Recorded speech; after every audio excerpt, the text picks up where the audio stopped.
That piano is so fabulous. Just to sit there and play that piano, people just love it.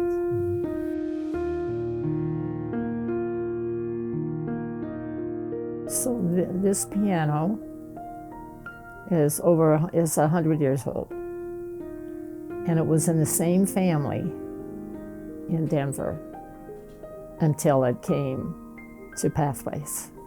It was totally refurbished. The whole inside, all the insides, the outside.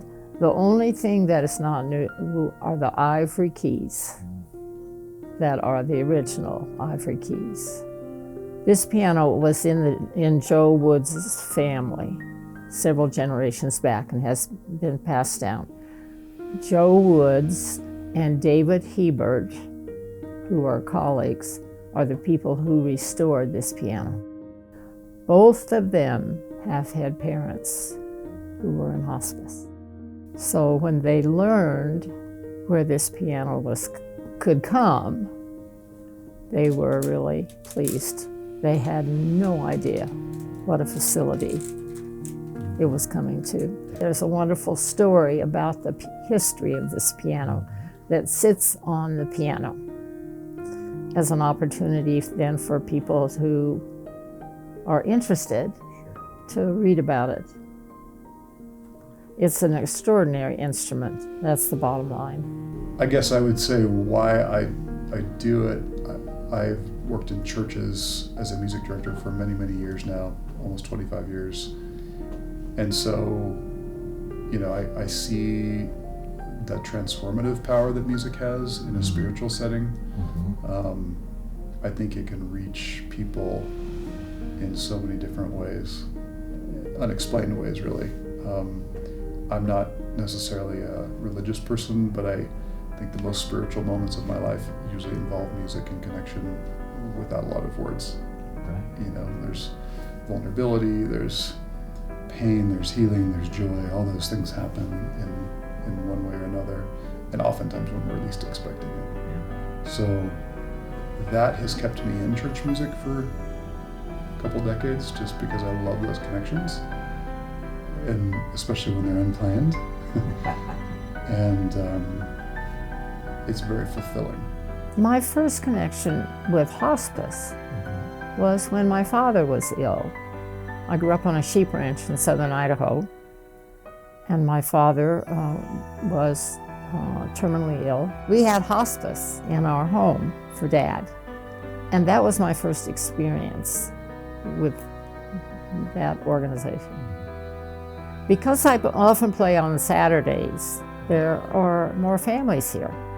So sometimes the kitchen eating area that's adjacent to the great room is full of people preparing meals and really seeing one another in this setting. Sometimes there are people seated in the great room, and they might be doing a jigsaw puzzle, they might be visiting, or they might just be sitting there quietly. There's something about sharing this space, both physical and emotional space together through music, that I think is difficult to accomplish in other ways. Some of my favorite moments are when someone resonates with one of my pieces, and it might be for a totally different reason.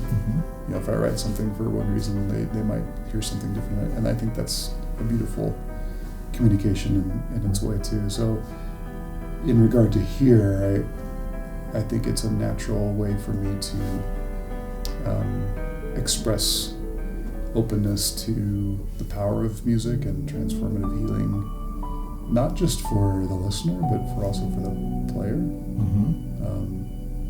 I find a lot of peace when I'm playing here. Oh, wow. And I always look forward to playing. I never plan what I'm going to play. Most of the stuff that I played today or each time is original, maybe with the exception of holiday time. I'll probably play some Christmas stuff. We have 10 pianists. Some play every week, some play once a month, and some play in between. Part of our protocol is that when we come, we double check with the nurses. We also check with the family members. They nearly always say yes. But we do want to ask to make sure that Because this is about them. It's not about me playing the piano. It's about the families and the patients. Volunteerism is no different from paid staff. The only difference is you're not paid. So you have expectations, you have a thorough understanding of the organization and what it is and why you're here. You show up when you say you're going to show up. I've always taken volunteering very seriously.